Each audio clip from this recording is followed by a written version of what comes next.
In the heart of ancient Jerusalem, near the Sheep Gate, lies the Pool of Bethesda, a place of long-held tradition and heavy, weary waiting.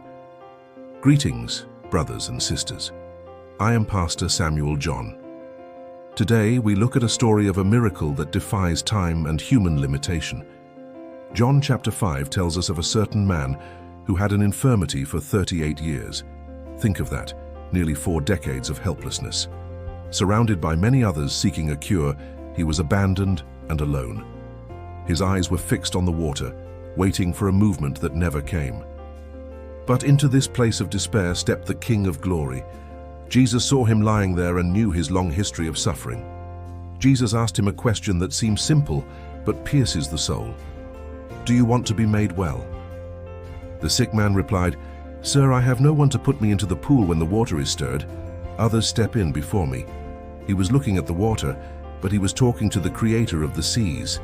Jesus didn't wait for the water to move. Jesus said to him, "Rise, take up your bed and walk." And immediately the man was made well. After 38 years of paralysis, he stood up. He rolled up the mat that had been his prison and took his first steps. Later, Jesus found him in the temple and warned him, "See, you have been made well. Sin no more, lest a worse thing come upon you." While the man rejoiced, the religious leaders were filled with anger. They cared more about their rules than the miracle of a transformed life.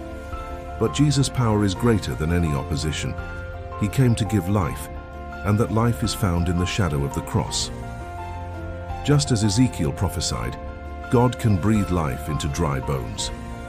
Since 2019, I have seen the fire of prayer change everything in my journey. Do you feel like you've been waiting for 38 years? Jesus is standing before you today. He is the hope you've been searching for.